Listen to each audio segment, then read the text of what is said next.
What's going on, you guys? This is Martin Scorsese, aka TJ, aka I got a bunch of nicknames.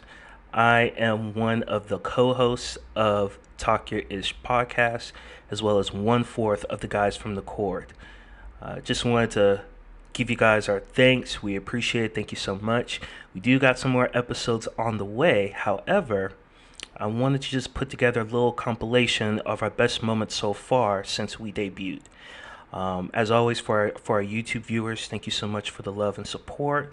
Um, Continue to provide us your feedback by giving us comments, give us thumbs up, hey, thumbs down if necessary.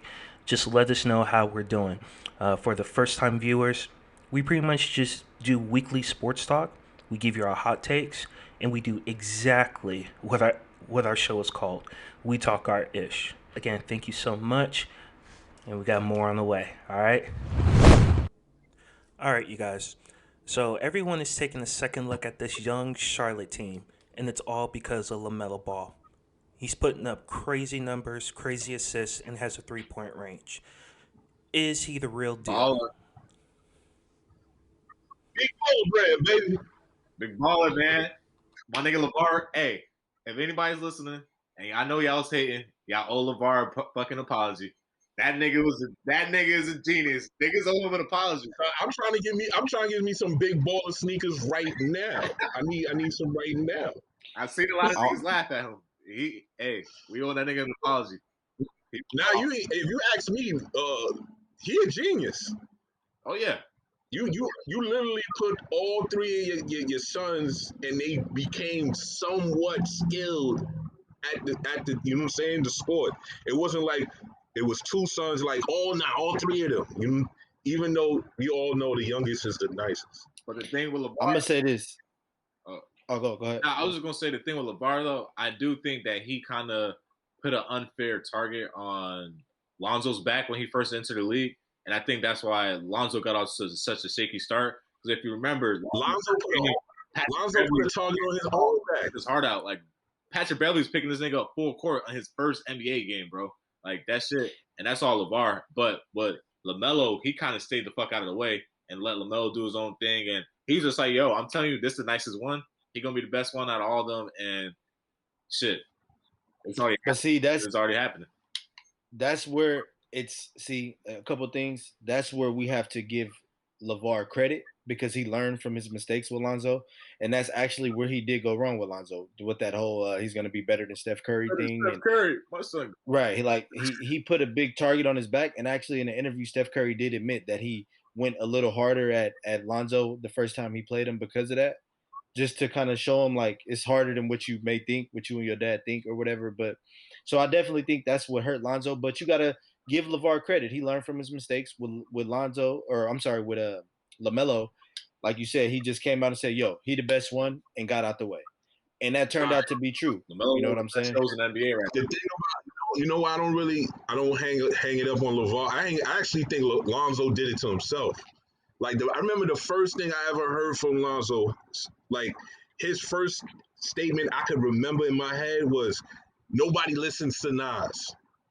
No young niggas listen to Nas." He did And I say was that. like, why would you say it? Like, what possessed you to say that, my G? Like, you understand the league you in? You understand this dude's playing in this league that came up when Nas was the Nick. Like, why would you say that? But did he lie though? This nigga born in like what 1999 or some shit. It's not about whether he was telling the truth or not. It's you alienated yourself. Right. But I don't think a music takes to alienate you. He got asked a question in an interview. He said, "I listened." Exactly. But you think LeBron would have answered it that way? I mean, LeBron didn't come up in Nas' era, but I guarantee you he got respect for Nas. I don't think He ain't gonna say ain't no young people listening to Nas. But that's true though. Niggas from his generation, his era, are not. We're not arguing whether it's true or not. We're arguing whether he should have said it. Right. I think somebody, but see, he was young. Nobody schooled him on it. Nobody schooled him on his media presence. I will blame LeVar. You didn't media train your son. Right. He wasn't media trained. He did. He gave him the talent, showed him how to play the game, showed him how to get there. Right. He didn't media train him. And because even LaMelo right now, if you watch one of his interviews, he's not. They saw that shit. It was like, yo, don't say nothing to no reporters. Melo's still hood right now, though. Melo. Yeah. I like his swag, man. But I gotta admit, just on the LaMelo thing, like let me be one of the first to admit. Go ahead. I sincerely want to apologize to LaMelo Ball. You know what I'm saying? I didn't think his game would translate. I thought he would be a good passer. No. I thought he would be a good passer. Because that flashy that passer, his IQ for just seeing the court, you could see that stands out no matter where he's playing. Can't teach But that. for him, I got his numbers put up. He's basically averaging 16, 6, and 6. So, like I said, big apology to LaMelo Ball. I didn't think his game would translate. I knew he was a good passer because if you watch him, that stands out on any court he's on, no matter what little league his dad put him in. But I didn't think he would be that good of a scorer. I have to be honest. And the way that he's getting to the basket over big guys, small guys, good defenders, bad defenders, he's definitely impressing me, man. And I got to say, I'm not ready to say that the Warriors should have drafted him over Wiseman. I see that's a conversation that's going around. I definitely think, right, everything is about fit. I think he was a better fit for Charlotte. And I keep telling people this. Had the Warriors drafted him, he wouldn't be able to be what he is right now because we weren't going to give him the keys to the offense. Regardless of who comes to this team, this is Steph Curry's team. You know what I'm saying? So I think like Charlotte is an opportunity for him to go, and they don't have, a dominant star to say, okay, this is your team. And he's come in and do that, and took over that reign, and he's grabbed the keys. So I definitely, him averaging 16-8 or 16-6 and 6 is for a rookie. That's crazy. The thing I like about him is that coach is a fucking idiot. Because you remember, I was talking to you earlier in the season. I was like, "Yo, this coach don't get himself fired." When he's like, "Oh, I don't care what," he's pretty much saying he don't care what LaMelo's doing. If he's turning the ball over, he's not going to start. I'm like, "Yo, why are you not starting this?" Like, one, he's box office. He'll sell you tickets. He like, what the fuck? And two, you kind of stunting his growth by saying, "Oh, I'm not going to start him." Like, what the? I'm not going to give in to the pressure. Like, what the fuck? Like, do you want your job or not? But he just came to a point where he balling so hard that you got no choice but to start him. I don't give a fuck what he doing. Let him go out there and learn, and he gonna give you a chance to compete. What's his name? Borrego. Just to cut him some slack real quick, I think what he was doing was trying to read the pulse of the team. He didn't want to immediately put Terry Rozier or Devontae Graham on the bench. I think he was trying to let it play its course, and then it was going to show that eventually one of those guys got to go to the bench. So I think you call him an idiot, and I understand it because he should have been starting LaMelo. But that was actually genius, and that was a smart coaching move by waiting until it was obvious that he has to start. So where one of those guys like Rozier or Devontae Graham has to come to him basically and say, you know what, I got to come off the bench. And I think Devontae Graham now comes off the bench. Devontae Graham got hurt. I don't know how that's working out. Because I know the only reason why LaMelo started starting was because Devontae Graham got hurt. I don't know if he came back or not yet, or what's the dynamic with that. But yeah, coach, I was like, "Yo, man, what the fuck wrong with you? Start this thing." Right. But nah, he's amazing, man. I think he's one of my favorite players to watch right now, honestly. Facts, he's a favorite. What you think, Skin? Oh, LaMelo? I think LaMelo in the next 3-4 years, if he keeps playing at this level, he's Kyrie Irving. That's 6'7" though, so that's crazy. 6'7". That ain't 6'2". Well, I mean, as far as the skill level, I ain't talking. Of course, he's taller. You know what I'm saying? So he'll be able to move around a lot easier. I'm not going. But other than that, I really don't see nobody stopping him. Right. Sky the limit. You know what I'm saying? He's on his way to becoming one of those forces in the league. And I think it's just off of sheer watching his brothers fail. Mm-hmm. So it's just pushing him. Do you guys on a different level? Like that shit. Mm-hmm. That's why when Luka was coming to the league, I was like, "Yo, this nigga gonna be a hooper." Like he's playing in the second most competitive basketball league, and he's like only 15, and he won MVP over there. I was like, "Yo, y'all tripping? This nigga gonna come here, and he gonna do the same shit, and he gonna ball." And look at Luka, he's flourishing. That's it.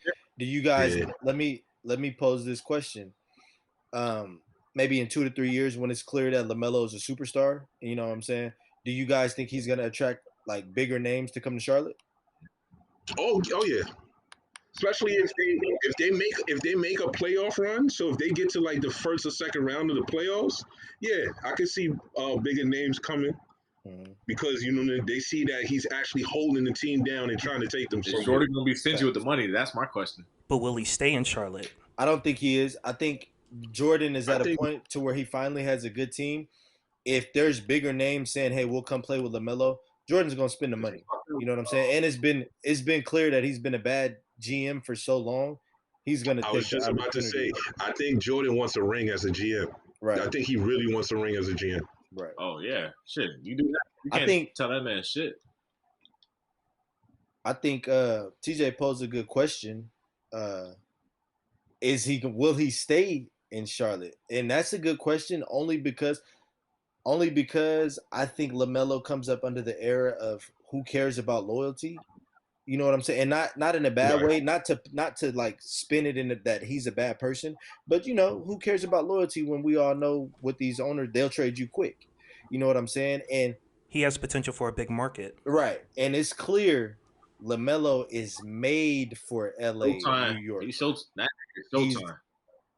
he's made for the big stage. I will say that. Yeah, but it also comes down to, do you want to be a pivotal play? Like, do you want to play a role, or do you want to actually be that nigga on the team? And if he goes to the Lakers, or he goes to one of these teams where they're building like an onslaught, they're building a squad, he's just a pivotal part, but he's No. not the team. I want Embiid and Simmons ruled out of the All-Star game. Why? Went to the same barber who got coronavirus. So, Fresh cut. why do you need a fresh cut? We don't. That's what they calling them now. They calling them barbers. Oh, that's what they call them, barbers. Yeah. We'll Hey, Yeah, they went to the same barber. man. Oh man. Is it a deeper, I darker? see what you're doing. Is it a all I'm deeper, saying is, darker? you seen Joel Embiid? You seen his cut? You think him and Ben Simmons going to the same barber? conspiracy. Hey, Joel, you think gotta we- get that taper, man. You gotta get that fresh taper. Mm-hmm. I think we got a deeper, darker here. He's Deeper, trying to get some taper right. But with this new, Hey, they in Atlanta. I expected something like this to happen, so I'm not. I can't tell you I'm surprised. so what do you guys? I would have been in B too. Look, I think I got it. I think I can't play. I'm gonna be in the hotel room. Hey, Doc Rivers didn't want to run up his players' minutes. That's all it is. Yeah, all right. I seen some shit. This nigga Doc Rivers was talking about. He's like, yeah, I'm gonna play Joel Embiid and Ben Simmons 5 seconds, but Giannis gonna play the whole game or some shit. Like he was joking around saying stupid shit like that. He's like, Next thing you know, right before the game, Giannis like, Mm-hmm. I think I feel it in my chest, Doc. Yeah. So with these guys not being able to play, let me ask you guys: does that make a difference for tonight's All-Star game? No, LeBron still takes it. Yeah, those two players aren't like going to be the deciding factor of the game. I don't think. If I'm not mistaken, there's one like Embiid is on Team LeBron, and I'm sorry, Embiid is on Team KD, and Simmons is on Team LeBron. So it kind of, in a weird way, it washes itself out. You know what I'm saying? I think Team LeBron is still going to win. Personally, I think Curry and LeBron together is the formula to never lose. So it really doesn't matter. I guess it's go with the Curry bias. Because Embiid was the Curry bias. But I got Curry on everything. They said Zion is going to start over and is going to take Embiid's starting position now. Okay, I can see that. I can see that. Yeah, I mean, I think it's unfortunate for the fans. I think that's really irresponsible by both players. They should have took this as a more important responsibility, and whether it was barbers or quote unquote barbers, I think they didn't take it serious enough. And I think the NBA should take away that the players get an extra pay for making an All-Star game. They get like a little bonus, just because they were. Right. I think they should take that from them just for them being irresponsible. So But as far as it affecting the game, I think we still gonna get the game we want to get regardless. Yeah, I think it's still gonna be a fun game and all that. Like, it ain't like you know what I mean. It's not like one of the main stars are gonna be out. So, right. I think, and then But it kind of alludes to the whole like the energy, I guess, of this All Star game. Like everybody not really there, like physically and mentally. Like so, I guess people are taking themselves out of that whole situation before the game starts. That's how I felt. it kind of goes back to what the players are saying, like how they're all like, "Yo, like why are we even doing this? Why is there an All Star game?" Right. And then now Right. it happens, and it's like, all right, Adam Silver, like we brought this to your attention that some shit like this is gonna happen. Like, why are we still having? Yeah. I mean, it's one night. It's one night they can go put a show on, and they get a little break. They get a little break also after this. So yeah, I mean it's whatever. Those two guys ain't changed, ain't making. I think it just sucks if you're a Philly fan because that's like a reward, and they're having a great season. So of course, if you're a Philly fan, you want to see your 2 stars and be rewarded for. Well, let's be honest. How many points was Ben Simmons and Joel Embiid gonna get? Even combined, they was gonna get what? Not 25, 30. last year though, I Jerome. wouldn't even give them that much. I was gonna give them Right. 12, 6 apiece. Because this is the All Star game, isn't Joel Embiid type of game. You know what I'm saying? Last year he was killing. I can see Ben Simmons having like 15 assists because it's a up and down type of thing. But And even if don't they kind of shorten the time you on the court during the All Star game? Oh yeah. So like he might not get his normal playing time just because he is other stars. right, So they kind of like play like half the quarter, then they sub them out and they bring on the other second wave. Yeah, they Like if Doc Rivers Right, some coach, they would have played that as long as they wanted to play. Like, facts. when Joel Embiid said he wanted to play the whole game, Doc Rivers is gonna make sure that he'll make sure that shit happen. I don't know. I mean, if I'm the coach, I'm not about to tire you out on a game that don't even count. Right. So now the bigger question is, if it's not the All-Star game, how does that affect Philly moving forward? Oh, yeah, they're gonna have to sit out even after this shit. They're gonna have to sit out a little bit. Shit, those are the 2 best players. That shit gonna affect them bad. And I think they're only 2 games ahead of the Nets. Like they can't really afford to take off, like have them 2 take off 2 weeks because in 2 weeks the Nets gonna catch that first seed. Yep. Well, I know they definitely 1 week because they got to sit down this week and then next week. That next week, yeah, they basically going to give the Nets time to take that number 1 seed. So they're a game and a half, or not even a full game. They're a half a game, ahead of Brooklyn to come to start right now to go into the next season. And I'm trying to pull up their schedule right now to see who they have coming out of the break to see what difference is that really gonna make. Like it made like they got the Bulls, the Wizards, and the Spurs, and the Knicks and the Bucks. So if they're not back by the time they get to the Spurs, then it could really be a problem, for 76ers and going against San Antonio, New York, and Milwaukee without Joel and Ben. You're not winning all 3 of those games, or if 2. I was just about to say they might win 1 out of the 3. Right. So I think that's where it could affect them. And I think those guys should be held accountable. I think, that's irresponsible. However, they both contracted COVID. That's just irresponsible. The NBA, I feel, I seen Steph Curry talking about the itinerary that they had, and he said it was a really good itinerary as far as making sure the players don't come in contact with anyone else. So those guys are just being irresponsible, and that's on them. You know what I'm saying? And I think they should be held accountable for doing that. I agree. All right. I'm gonna start off with love before I even go. I'm from Jersey, so all the New York niggas that's listening, don't try to kill me and saying I'm unqualified. But I want to shout out to Knicks for a good season as well. But come on, man. When I seen this report and I was watching Patrick Ewing talk about it, that's just disrespectful. One, how you work at Madison Square Garden, you don't know who Patrick Ewing is. Like, one, he don't even look like a regular nigga. He's 7'1". Like, you're not just seeing this nigga and thinking that he's a normal person and harassing him. His fucking number is in his jersey's in the rafters. He was there 15 years. I know a lot of people might be upset about some of the shit that he did or he didn't achieve in his NBA career, but he was still one of the greatest Knicks ever. So you gotta just give the respect. The thing is with the Knicks, I don't understand how you keep on disrespecting your legends. A couple years ago with Charles Oakley, they fucking were literally in public on live TV harassing this man, physically getting him out of the stands, and it's just a bad look to treat your legends like that because what history are you guys displaying? You guys don't have no culture.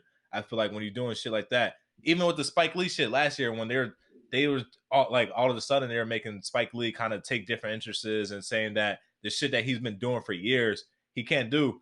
Motherfucker, Spike Lee probably made the Knicks more famous than most of the players did. How do you disrespect Spike Lee? Spike Lee made the Knicks cool when y'all fucking suck and winning only 10 games a season. Spike Lee's still there every fucking home game.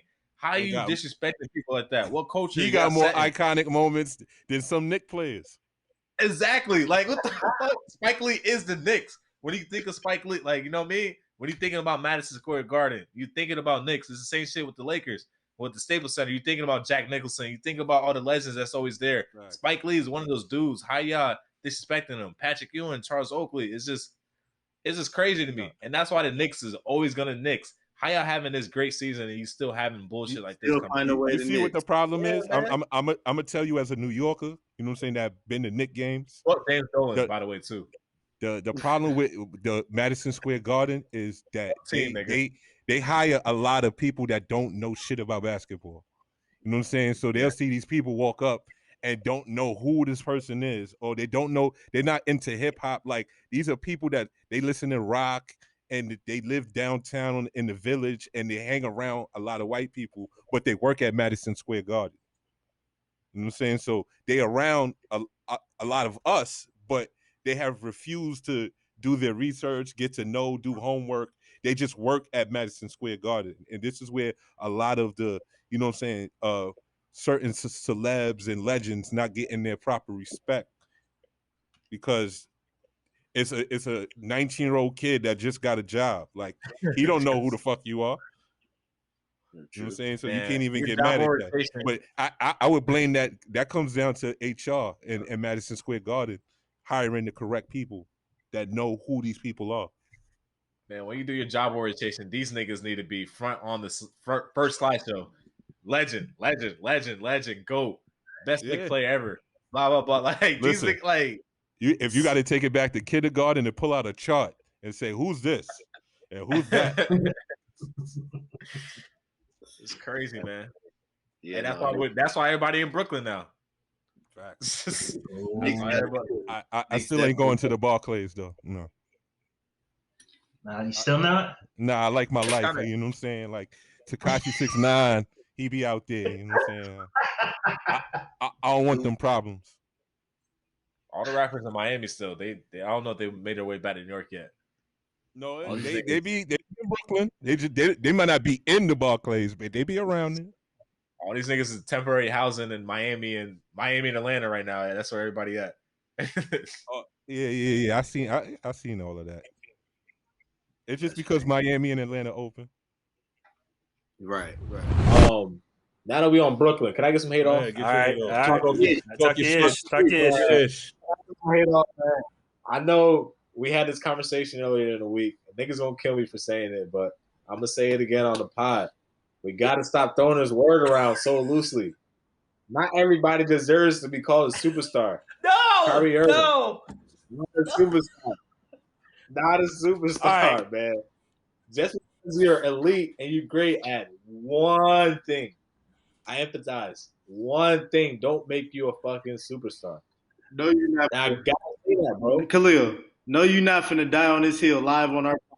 Nah, bro. I've been feeling like this forever, and I love Kyrie. But nah, bro, it need to be said, man. I'm saying he getting a lot of praise that he don't deserve right now. I mean, he balling. But so come on, when man. you say he getting a lot of praise he don't deserve right now, did he deserve it back then? Like when he was on Cleveland, did he deserve the praise? Oh yeah, he deserves it right now too. But I think people are taking it too far. Okay, explain. I'm saying that he's the best. Kyrie Irving is not the best point guard in the league. Who said he was? Of course. A lot of people are saying it. I would say he's definitely in the discussion of top 3. He's 3, yeah. So he's the 3rd. And how does that not make him a superstar? How does that not make him a superstar? The man is averaging 27 right now. Let's do this, Khalil. This is your time. I need you to tell us and the audience what's your definition of a superstar. What's your criteria? Okay. So a superstar, you're great at more than just one thing. Like you affect the game in just more than one way. Whether as it be defense, like you affected defense, offense. You can go both ways. You don't got to be a facilitator. Like that don't really matter. Can you go to a team where you don't have another superstar and actually lead them? And I'm not saying lead them to the finals because, be real, not every team is going to the finals, bro. I don't care how good the roster is. Not every team has a realistic chance. They might make conference finals, but can you lead them to the second round? Can you lead them to wherever your expectations are supposed to be realistic? Exactly. Do you make other players around you better? Do players improve themselves while they're better? Like why they're better? The reason, my main thing with Kyrie was, all right, he complained. He wanted to get away from Bron. He wanted his own team. All right, that's cool. I understand. Not everybody wants to be Robin their whole life. But when he went to the Boston Celtics, we gotta call that 2 years, 3 years that he was there a failure. We gotta call that a failure. The year he left, all them young bulls started playing way better without him. So my thinking is, or me just with my own eyes, I watched Kyrie Irving hold these young boys back. They played better without him. Or they learned from him. He left. Or they learned from him. What did they learn, bro? How to score. How to win. They did. Let's not undermine the winning they did his first year in Boston. They went to the Eastern Conference. All right. Look, see, you just fell right into my trap. Listen, one thing I will sit here and admit. No, because I already know where you're going with it. One thing I will admit. Listen, because you know it's facts. No, what I'm trying to say is I don't view Kyrie, especially right now in the last couple of years, I don't view him as a point guard. I view him as a small shooting guard. Nah, listen, I know the position he played. Listen, I know the position he plays. I know the position he plays. But if you look at his stats, the man is a shooting guard. He will shoot the ball 90% of the time. That is a shooting guard. That is not a point guard. A point guard will pass 90% of the time. Or a point guard will create the play 90% of the time. Kyrie does not do that because Kyrie is not a point guard. He's not what you call your typical, or he's not your traditional point guard. He's a very unorthodox point guard. All these point guards are unorthodox point guards. None because of these are like, because I put it like this with a Steph Curry. Steph Curry, even though Steph Curry might come, he might run down the court and pull up for a three. He will also sit there and try to run the play to make, you know what I'm saying, to get the bucket. I know, trust me. I've been wanting him to Kyrie, he's more of the he's going to try to score before he passes the ball, because in Kyrie head, like I said before, he think I can make it before I could shoot and make it before they will, and that's why he doesn't pass the ball. But bro, you can be a facilitator and still get your buckets. James Harden is the walking. I'm not saying that, and that's because Harden plays a different type of ball. Harden plays with his team. All right, and I understand that. Just but because at the same time, Harden is a team player and Kyrie is not, that doesn't make Kyrie not a superstar. Because guess what? Here's my thing. Hold on. Let me settle this right here. Without Kyrie, do they win these games? Without Kyrie, do they win these games? No, they don't. Yes. With just James Harden? No, they don't. You know why? Because not only would James Harden have to put up more than 25 every game, which he doesn't, he does not. He really can do that. I'm not saying he can't. What I'm saying is he would have to put up 25 and he would have to make somebody else score. Kyrie numbers for them to win. And James Harden has who on literally that done. team Have you is not watched scoring Kyrie's number? Who's scoring at least 26 a game? Name one player. Kyrie, James You Harden. gonna say Green? Green gonna score what Kyrie score every game? Look. See, you're thinking too much about the numbers. I'm breaking it down. If you want to break that, I've sat there. All right, so I'm looking at the stats, and at the end of the day, a lot of these games are not won without Kyrie putting up these points. Yes, like you said, he's the point guard, and he should feed the team so they score more points. But guess what? If he taking the ball and he putting it up and the ball going in, what you supposed to do? All right, see, let me get it. Let me get on. on. Let him talk. So one, I never even said anything about Kyrie not being a facilitator. I don't care that he's a shooting guard in a point guard's body, any of that. That's cool. He can do that, and he's fucking great at it. That he's better at that. As you've seen when he was with Bron, he plays great in that position where, yo, I don't want you to do nothing but just score. I just want you to go get a bucket because that's what you do. That man is one of the best scorers in the freaking league. So I'm never going to fault him for being that.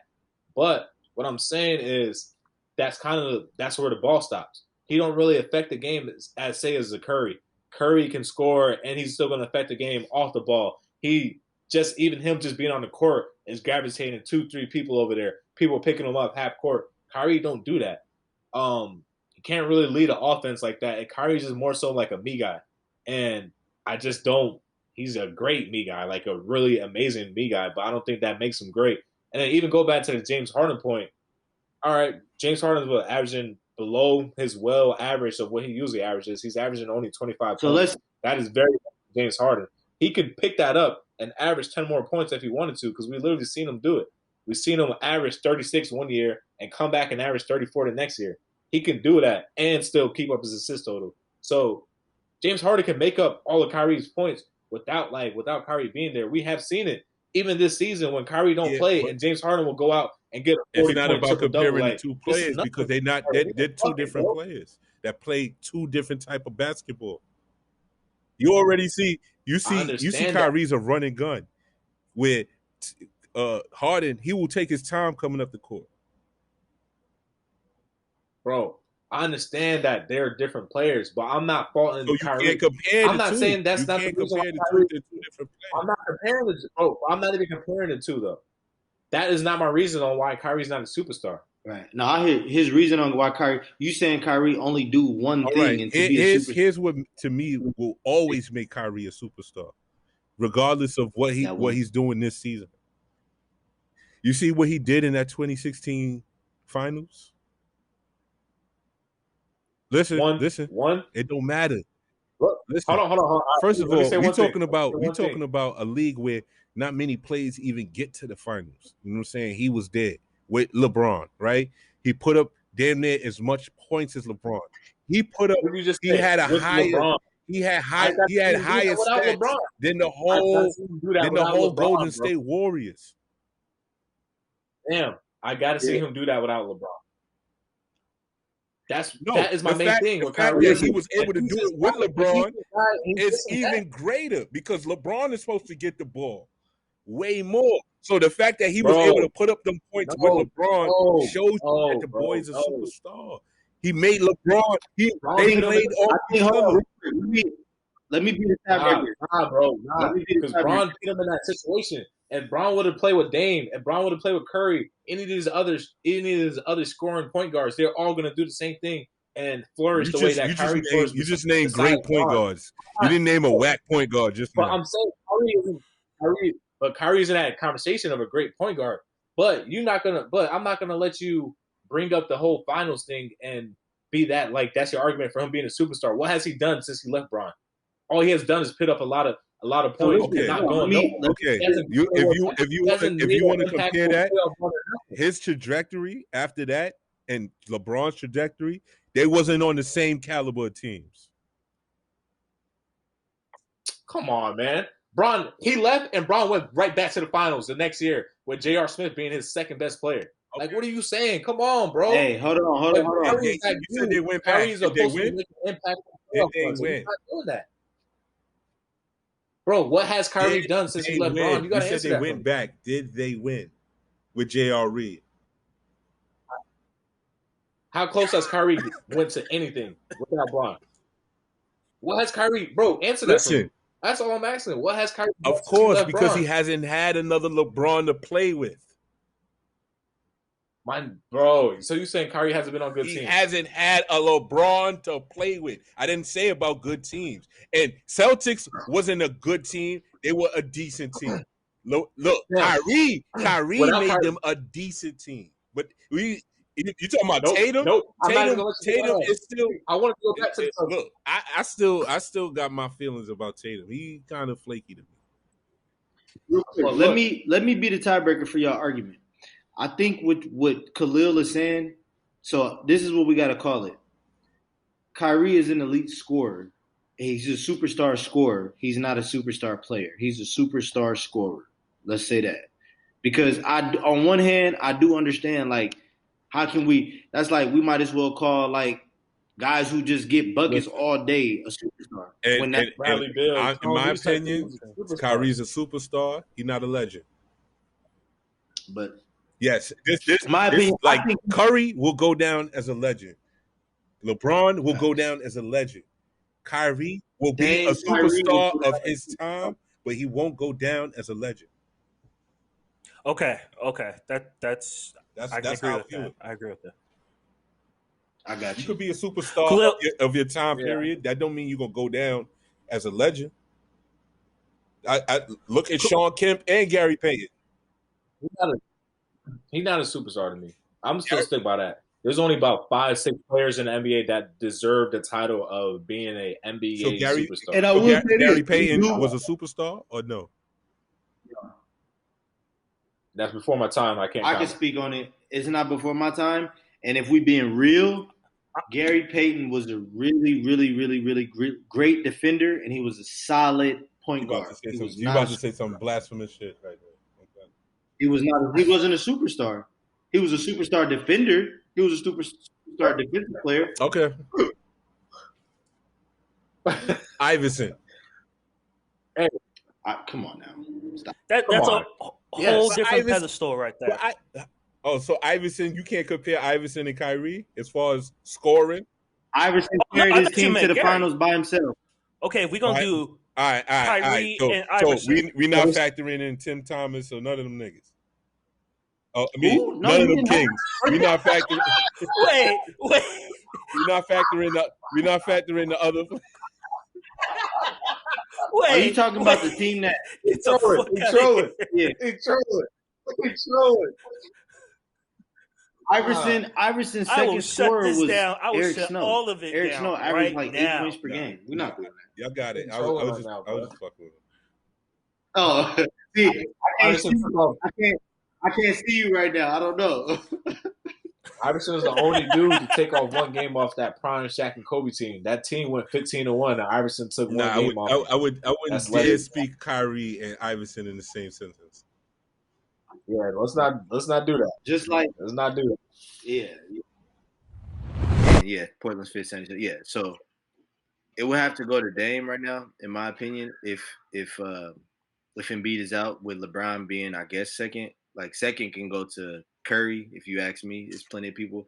I just don't see – we can't put LeBron, in my opinion, in that top 3 MVP race because – Kyrie. No. Harden is the MVP right now. No. All right. The man ain't put up 28. Harden's the MVP right now. He didn't put up 28 MVP right now. No, bro. Y'all got to stop. I'm going to let you finish. Everybody on the big 3 on the Nets got to be canceled out. I came from where they canceled out Curry and KD on the same team because they was too good on the same team. I'm not trying to hear playing right now though. KD ain't playing a month. KD ain't playing. It does matter.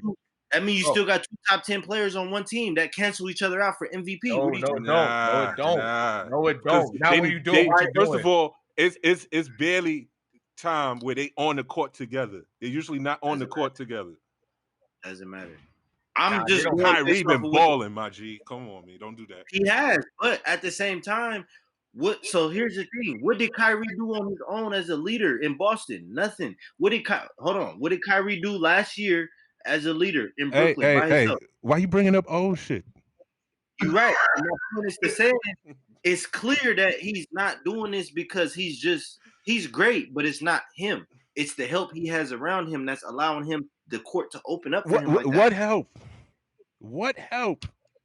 Nigga, he's playing with James Harden. Don't act like he don't got help. Listen, nah, he's not. But Harden is barely on the court with him at the same time. And I've watched the games. It's not like they doing a back and forth thing. It's usually Harden taking the ball, dribbling the ball up, and he'll shoot or he'll drive. And Kyrie does the same thing. They don't pass the ball to each other or to anybody else for that matter. You could be right, but the only reason I'm saying that is because I watched them play Curry out of another MVP in 2017, and the excuse was bias. It's not biased. I'm just I'm using the facts they put in front of me. Kyrie over Steph right now. Kyrie over Steph. That's my opinion. Anyway, this nigga. damn. Ignore it and keep going. Just keep going. Ignore it and keep going. Ignore it. That nigga shot from the hip. That's the only way. That's what you got to do with that type of foolery. Ignore it and keep going. All I'm saying is, you put Steph on the Nets, he's not doing that. He's not doing that with Harden. He is not doing that with Harden. He is not doing that with Harden. He might do that with a Clay. He can't do that with a Harden. Oh shit! Did he just say that? Damn. Wow. Did he just say, if you put Steph Curry on the Nets right now, he's not. First of all, I don't even know where to start to tell you how wrong you are, but I'm going to just give you this number one reason and dead it. The reason he would be doing better than Kyrie is because he can do what Kyrie doing, all that dribbling. He can do that, but he could also get you 30 without touching the ball all the time. So he can let Harden do what he doing, dribble and do that, and spot up in the corner and still get you 30 on 12 shots. Kyrie can't do that. So we're not even about to get into the difference of them as basketball players. And if Steph Curry was on that Nets team, how they probably would never lose a game, even without KD. Here we go. I don't do that. Kyrie Steph can do no wrong. Steph can do no wrong. Nah, see, don't get me like that. You got Steph like he an angel. He angelic. See, that's what you gonna make me sound like, but that's not what I'm saying. I'm telling you why Steph Curry ready for Steph Pat. God damn. No. I'm telling you why Curry would thrive in that net system, though. For real. Let it be Kyrie. It's 99 problems, right? Kyrie got 99 problems.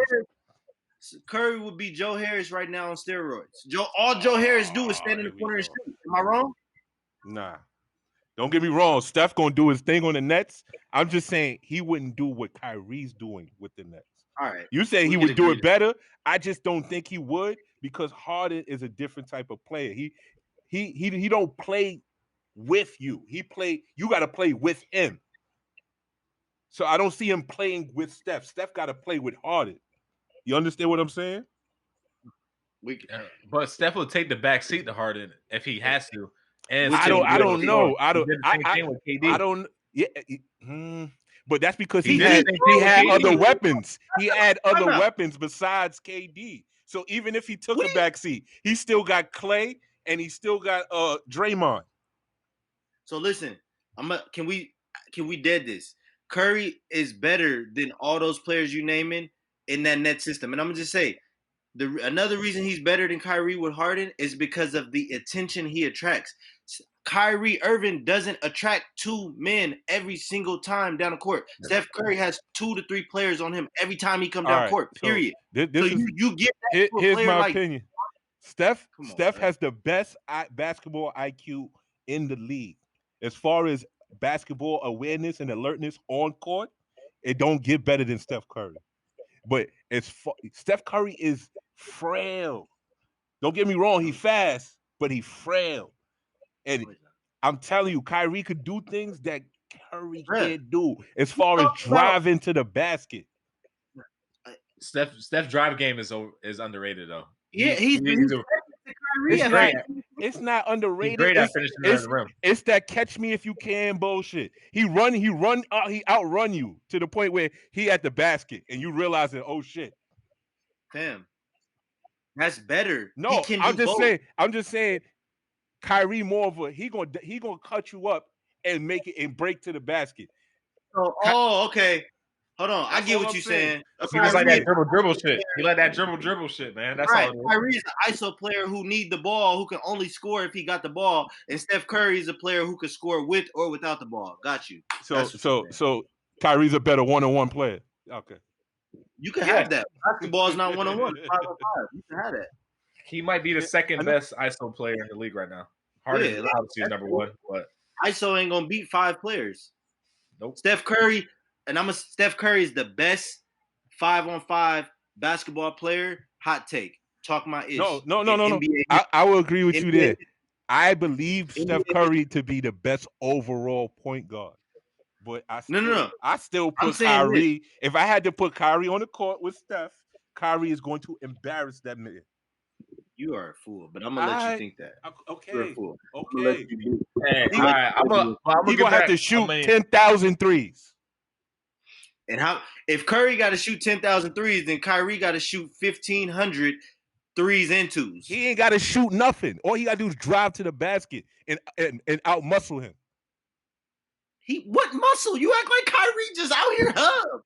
That ain't Kyrie. That Kyrie my size. That nigga just skilled the fuck. So you see, I see Kyrie drive to the basket with big ass niggas and go right up against him and get the bucket.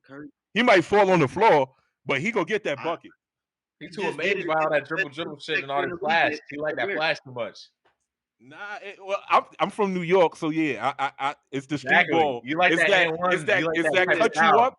It's that cut you up, drive to the basket, and make you look. You know what I'm saying? Make you look stupid. But Steph Curry's a way better basketball player than Kyrie Irving. But he come from a basketball family, so that's not fair to me. So does Kyrie. It's not the same. If I'm not mistaken, Kyrie Pops played too. But we can get on that. Next topic. Hey. See y'all on the next episode of Talk Your Ish.